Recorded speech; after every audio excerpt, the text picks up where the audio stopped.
going.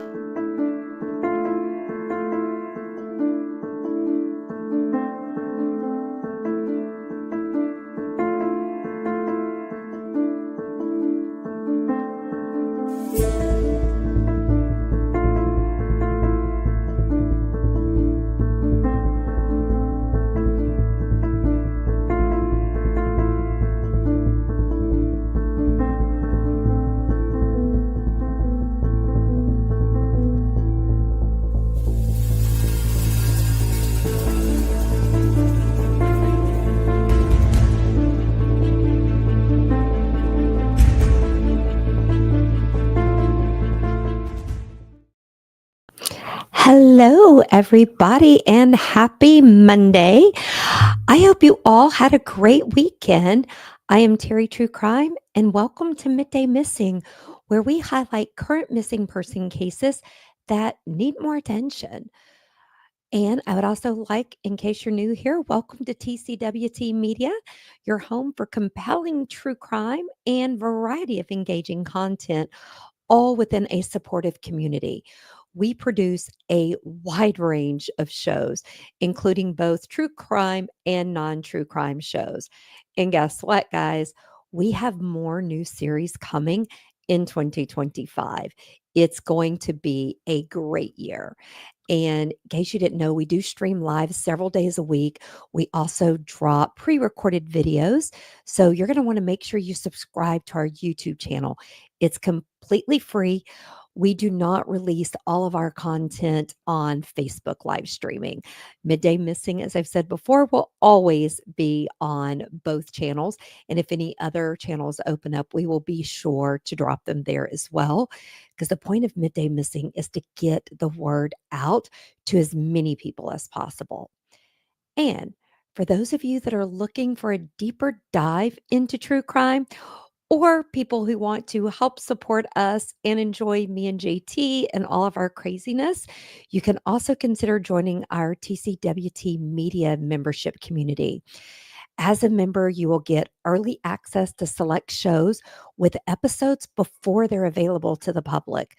You will also get exclusive content and you get special badges and emojis to use in live chats and comments. So, if you're interested in joining that, you can click the join button on your YouTube channel, and there's multiple tiers for the membership. Now, today we are going to cover three different cases, and this first case is very haunting. And it is a case that has puzzled investigators and broken the hearts of family and friends for over 40 years. Guys, I'm 54. That's a long time. Okay. That's a long time. 40 years. This is the case of Elizabeth Ann Miller, who disappeared from Idaho Springs, Colorado in the summer of 1983. Elizabeth Ann Miller was known as Beth to her loved ones. She was just 14 years old when she went missing. Guys, I was 14 that summer. So think about it. I want you to just stop for a minute. I'm 54 now. And if I went missing 40 years ago, think about it. That I would have missed out graduating high school, marriage, kids, grandkids. Just think and imagine my family and loved ones going to bed every night wondering where I was. Now, it was August 16th, and it was a sunny summer day in Idaho Springs. Beth had gone for a jog around noon near her home on Minor Street. She was athletic and active, so a midday run wasn't unusual for her. That is one place Beth and I differ. I see people jogging, and I have a friend that jogs, and I always ask, who is chasing you, girl? Why are you doing that? So Beth and I definitely differ that way. I chose to swim instead of run. Now, after Beth went on this midday run, she never returned home, guys. And her family realized something was wrong and they quickly reported her missing. And they knew this was no case of a runaway. Beth left behind her beloved dog And she had been so excited to start her freshman year of high school, which was only days away. So her family and friends described her as a happy, outgoing teenager with a bright future ahead of her. And she would not have run away. Now, law enforcement launched a massive search for Beth. Over 200 volunteers scoured the rugged terrain of the area, including nearby trails and waterways. And guys, that's a lot of volunteers. And if someone sees this and you are one of those volunteers, I just want to take a minute to say thank you. That is hard work, looking for someone. So thank you to anyone who ever volunteers for searches like that. Now, helicopters were also deployed to search from the skies, and law enforcement conducted door to door interviews with local residents. Got to remember, guys, we didn't have social media back then. They couldn't just log on to Facebook and Twitter and TikTok and Instagram and post flyers. They literally went door to door. But, guys, despite their efforts, no physical evidence of Beth or even traces of her clothing has ever been found. Now, there have been various reports received for this case. One was that a witness saw a man in the park at the same time and that he might have been speaking with Beth. He was in a small red 1975 or 76 pickup truck, which had a white camper shell and an out of state license plate. Guys, that description, I know camper shells were a big deal back then. I mean, my parents had El Caminos with camper shells on the back. And then my parents had, I think, oh, I forget what it was, maybe a Bronco. Anyway, they had a big truck thing that had a camper on it. Wasn't uncommon then. Nowadays, I think of those as petty vans. So, yes, I'm a little weird. Another report stated that a man had flirted with Beth in the days prior to her disappearance, and he appeared to be angry when she refused to have a conversation with him. Guys, she was 14. So, why in the hell a man was flirting with a 14-year-old right off the bat tells me this guy, that's just a creeper. Now, this man called himself Claude. He wore prescription glasses with a blue tint and he was fair skinned, collar length, light brown hair pulled off to one side. They said he weighed about 175 pounds. He was in a pickup truck with blue or black lettering and brown stripes down the side. Then, a year after Beth's disappearance, investigators stated that they believed 18-year-old Robert Arnold Storm had been potentially involved. Now, he was being held in El Paso County Jail at the time, this year later, for an unrelated crime. Guys, it is unknown to the public if anything came of this. Now, witnesses also came forward and stated that they had seen Edward Apodaca, I think, talking with Beth 3 days before she disappeared. They were in a red pickup truck with a camper shell. Told you camper shells were a big deal back then. He was from New Mexico. And guys, he was later murdered in 1990 by his wife and mother in law. Okay, I just have to stop right there. We don't know if he was involved, but if your wife and mother in law get together to kill you, maybe he wasn't a good person. Maybe. Now, a former girlfriend of Edward's, Viola Moya, claimed she assisted Edward in burying Beth's body in the mountains near Idaho Springs. The area was searched with cadaver dogs. Now, a presence of human remains were detected, but no remains were actually found. Also, an Ohio man who remains unidentified has been investigated as a suspect in the case for years. Then in 1985, 2 years after Beth vanished, convicted murderer Frank Rodriguez confessed to killing her. Rodriguez was already serving time for a separate murder, and he claimed he had buried Beth's body in Empire, Colorado, which was a nearby town. However, when police followed up on his confession and searched the area, no remains were found, and they ultimately said his confession was deemed unreliable.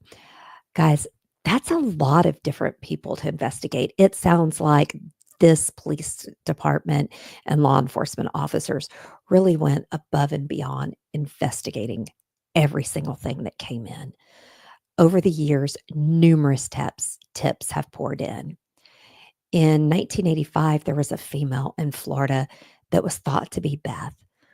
Guys, her parents flew to Florida, and it was later confirmed the girl was not Beth. Now, psychics, anonymous callers, and potential witnesses have come forward. To this date, none of that information has led to Beth. And as time has gone on, the case has grown colder, leaving her family with the memories of who she was, what she could have been, and a lot of unanswered questions. Now, 8 years after Beth vanished, her sister Lynn McLaughlin became an Idaho Springs police officer and then joined the Clear Creek County Sheriff's Office, where she led the investigation into her sister's disappearance. Lynn, that gives me goosebumps and is amazing. And if you want to go and give it a Goog, you can find some different articles and videos where Lynn has talked to reporters. She is amazing. Okay. Truly amazing. Now, Lynn has stated to the news that the initial investigation was so bungled that it has made it near impossible to complete the job of finding out what happened. And a 2007 grand jury report about Beth's disappearance bolsters Lynn's claim. It points to documents and statements that were lost or destroyed and jurisdictional disputes. So basically, different jurisdictions in a pissing contest because they were not interested in finding Beth. They were interested in being the one that found Beth. They didn't want to all play together and bring this girl home. They wanted them to get the glory if it was done. And the grand jury said that they were at fault for slowing and eventually sabotaging the investigation. And I flippin' agree with them. And I will never understand why different agencies can't put their shit aside and do what's best for the missing person and their family. Who cares if you get the glory? Don't you just want to find this person? I mean, she was a 14-year-old girl. What's more important? Another little notch on your belt that you found somebody, or that you find this 14-year-old girl, or worst case, you find her body and you bring her family closure? Okay, I won't go off on one of my tangents. Um, Elizabeth Ann Miller would be 54 years old today, just like me, guys. Let that sink in. Her family has been searching for answers for over 4 decades. Guys, that's a lifetime. That's a lifetime of grief, wondering, waiting, and just not knowing and asking what, why, where, how. Just so many questions. That is absolute torture. That to me is more torturous than you locking me in a room and making me listen to Christmas music 24 hours a day. And guys, listening to Christmas music 24 hours a day is a way to torture Terry and make Terry go to the insane asylum. Not saying I don't like Christmas music. I don't need it nonstop for 24 hours. Play 3 or 4, then play a couple other things. Mix it up for me. Okay. Now, all of you that are watching, listening, or watch this later, don't come at me. I'm not a Scrooge. Sam, if you're watching or if you hear this, I know you're that person that loves Christmas more than anyone. And I bet you love Christmas songs. I just want you to know I love you for that. And I know it's okay that I can only listen to a couple at a time because I bet you, Sam, you listen to all of them for me. So if you know of any good ones, let me know because my favorite Christmas tune right now is all I want for Christmas is a real good tan. Okay. So to this day, there is still no physical evidence. And as I said, no remains have been found. Someone out there knows something. Guys, whether it's a detail that's been overlooked or if it's a secret you've carried all of these years, it's time to tell. Her family deserves closure, and Beth deserves to be found. So please, please do the right thing. Okay. If you have any information about the disappearance of Elizabeth Ann Miller, please contact the Colorado Bureau of Investigation at 303 239 4211. Or you can always go to fbi.gov/tips and share the tip anonymously. Please, guys, let's do the right thing. 40 years of hell for this family. 40 years of hell. Sorry, I'm feeling a little emotional today. I don't know why. So forgive me for being just a tad bit emotional and a little bit tangent-y. I want to say I see Amy for Justice is here and Lady in Gray. Hey, ladies, thank you for joining. See, I actually read comments. I can't type and respond because we all know I'm not that talented. Now, next, we delve into a very perplexing case of Stephen Keith Roberson, who is a 26-year-old oil field flowback supervisor. And if you want to know what an oil field flowback supervisor is, I'm going to recommend you go watch Landman, the new Taylor Sheridan show. Growing up in Texas, my dad was in the oil business. I know all kind of stuff about that. If you want to know the details, go watch Landman. It's a pretty good show. Now, Keith vanished under mysterious circumstances in September 2018 near Sonora, Texas. So Keith was last seen on the evening of September 5th, 2018. He was driving eastbound on Interstate 10, which, guys, is a vast stretch of highway cutting through the expansive terrains of Texas. If you've never been to Texas, and if you've only seen it on a map, Texas is hella big, hella big. It takes a long time to drive across Texas, and I-10 is a vast stretch of concrete. Now, for reasons still unknown, Keith's vehicle crossed the median into the westbound lanes, and he collided with an oncoming vehicle and came to rest off the westbound side of the road. Now, when authorities arrived at the scene, they found his car, but Keith was nowhere to be found. Guys, he could have fallen asleep while he was driving. I mean, I think we've all probably done that. Now, the sudden and unexplained nature of Keith's disappearance has left his family and his community came from searching for answers. His mother described him as a dedicated worker and a loving son, which makes his absence all the more distressing to her. Now, I'm going to share several theories with you that have emerged about his disappearance. And as we know Terry does, I'm going to give you my 2 cents. And just remember, my 2 cents isn't worth a lot. If you want a lot of cents, you're going to want JT. I think he's 35 cents. So I'm only 2 cents. So I'm really cheap. Now, accidental injury. One of the theories is given the crash, it's possible he sustained injuries and wandered away from the scene disoriented and in need of help. Which, guys, that seems weird to me and not very plausible because I would hope that police would have searched the area fully. And if he was injured, could he have really gotten that far away? I mean, it's not like he could go 20 miles in just a few minutes, right?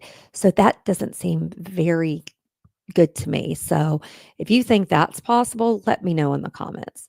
Now, the other one is voluntarily walked away from his life. So some speculate that Keith may have chosen to leave his life behind. Now, his family and friends say they find that unlikely. Now, I want to tell you, I find this interesting because how could he have known that he was going to get into a wreck? and use that as a cover to leave his life. I mean, think about it. Yeah, he could have planned to cross the median and try to wreck his car. But how did he know he wouldn't get into a fatality, that he wouldn't be killed in that wreck? So if you're going to walk away from your life, I don't think running into another car on Interstate 10 where you're going 55, 65 miles an hour is a way to walk away from your life. So, in my thoughts, not very likely. What do you guys think on that one? Now, this next one, I don't know why it just goes bing, bing, bing for me. Foul play. So the circumstances raise concern and potential foul play, especially considering it was a remote location and there were no immediate witnesses. Guys, I believe this is most likely the best theory. Okay. Now, I'm going to say we could couple that with the first one that he got disoriented and walked off. What if he was disoriented and walked off and then something nefarious happened? What if some bad person saw this injured person and said, "Ooh, today is my lucky day. I can, do this. This is easy pickings." I think foul play. I would love to know your theories out of those three. So if you'll drop your thoughts in the comments, I will read them and let you know. Now, despite extensive searches and investigations, no substantial leads have surfaced.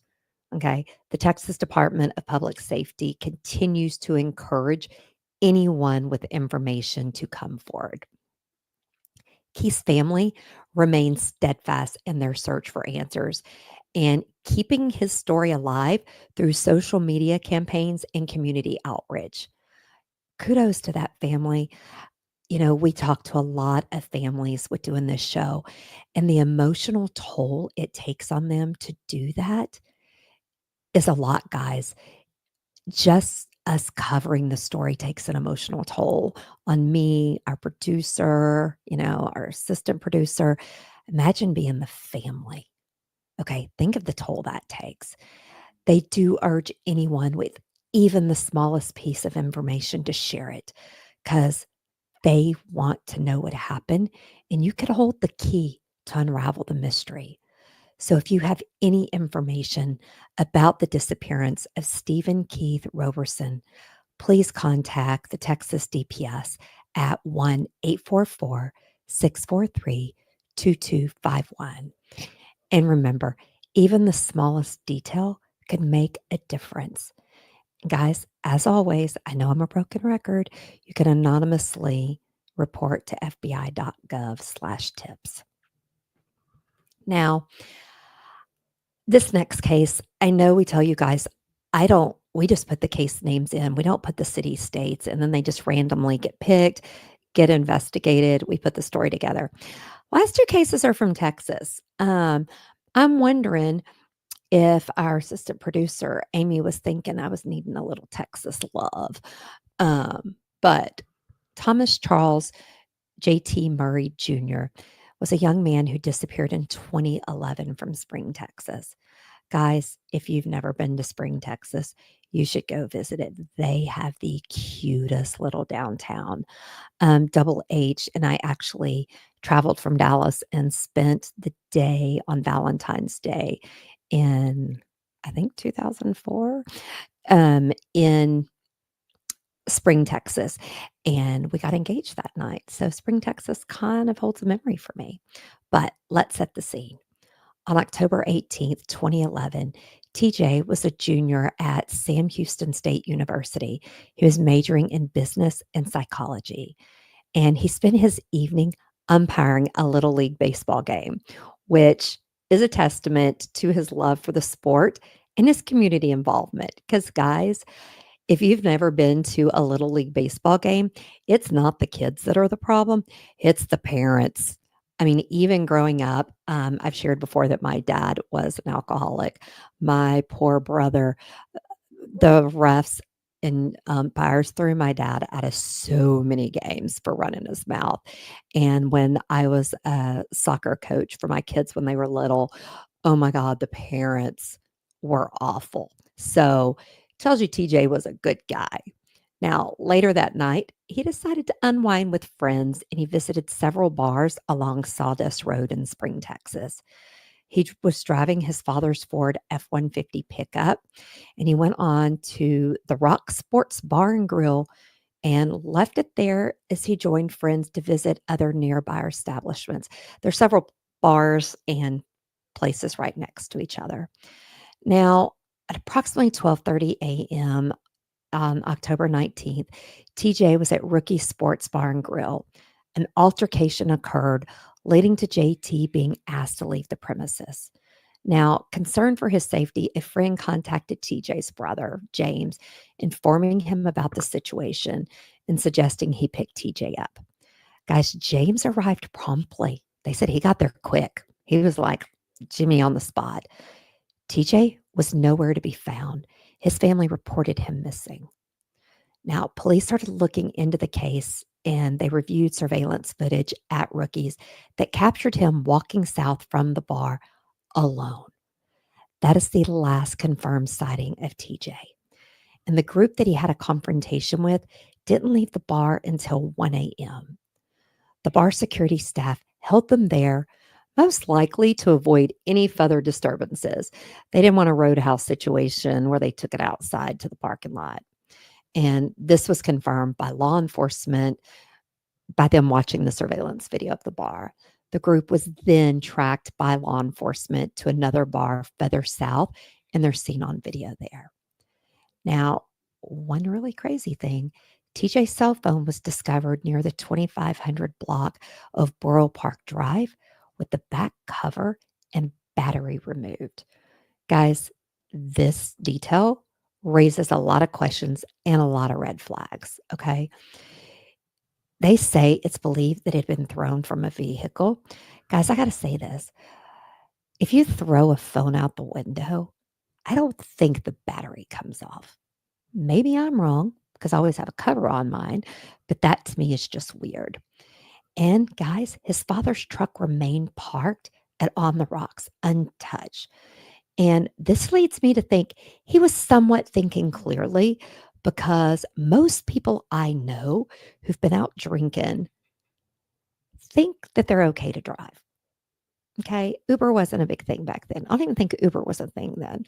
So this leads me to think that he was thinking clearly because he didn't get in his truck and drive off. Because I don't know. But he had to walk back towards his truck to get it. Something happened between the bar he was at to getting back on the rocks. Or I don't know. It just makes me baffled. Now, investigators have also said they received information that TJ was a low level drug dealer and that he had plans to meet someone to buy weed that night and that he had a lot of cash on him.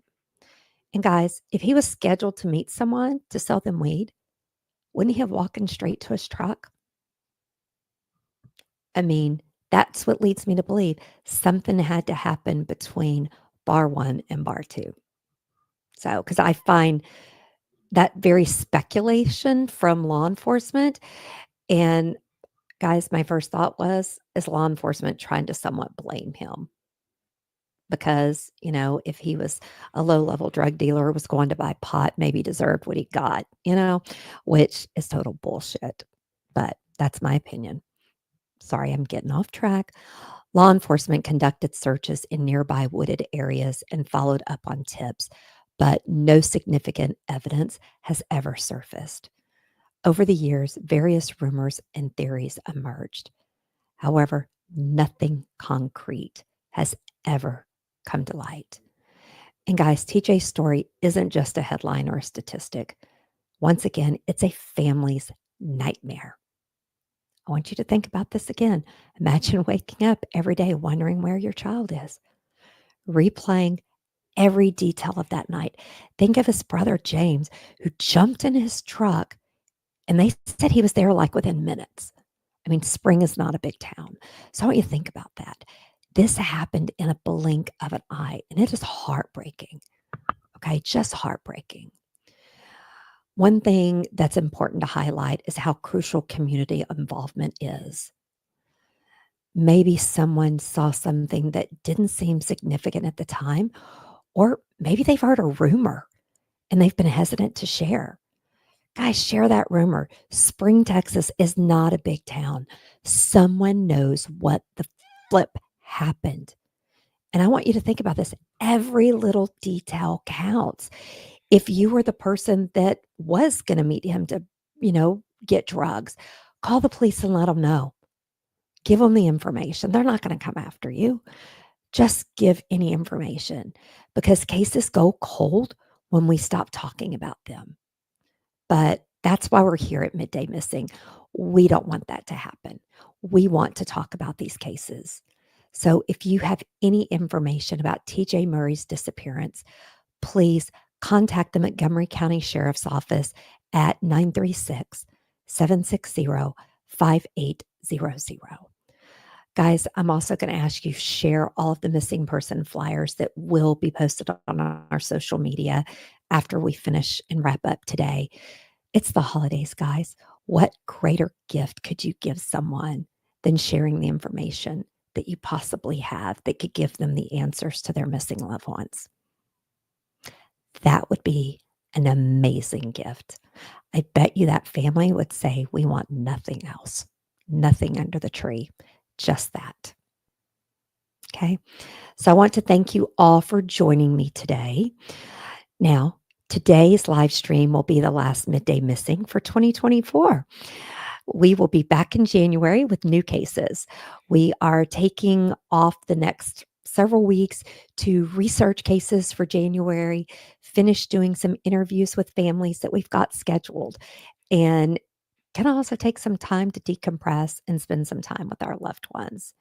However, JT and I will be live on Thursday night with True Crime and Wine Time. Guys, we will have Javier from the Pretend podcast on with us live. Okay.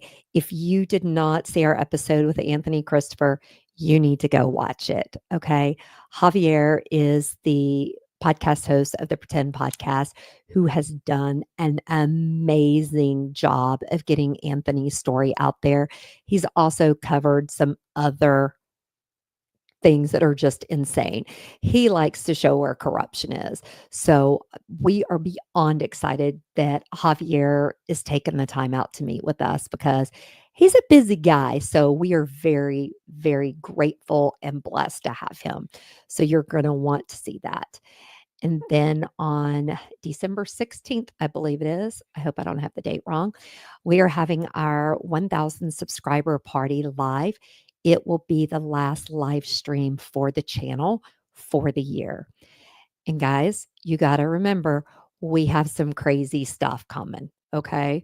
Not only is JT going to eat some hot sauce I sent him that is supposed to be some of the hottest out there, one of my besties is making me a dish that I don't know what's going to be in it, and I have to eat it live on camera. That's just a couple of things. So I can tell you it's going to be fun. It's going to be crazy. And also, we want you to email us your questions. No questions as long as they're not disrespectful. Like, don't ask Terry how fat she is. Nothing like that. But any other questions, JT and I will answer live. So we would like you to send the questions to Tara at tcwtmedia.com. That way our producer sees them. JT and I will not see them, so you don't have to worry that we pick and choose. I am hoping we get so many questions that we have to pick and choose. So please get those in. No questions are off limits, okay? Also, I want to remind you, you can join our Facebook group, follow us on all of our social media platforms to stay connected. Guys, I also want to tell you, if you don't follow me on TikTok, I have some fun stuff coming up for TikTok. It's cold here in Texas finally in the evening, so I can now sleep outside in my hammock again. So I figure there might be a couple of nights I might just go live on my TikTok channel and chat with you guys. So you might want to come and see me there. So also remember, all of our shows you can see on our YouTube channel. Some are also on Facebook Live.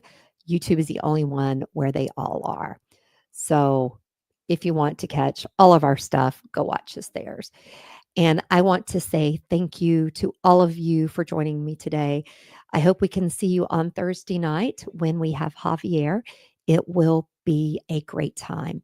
And I'm pretty sure if you have some questions for Javier, that if they're put in the chat, I bet you he'll answer them. He's a good guy like that.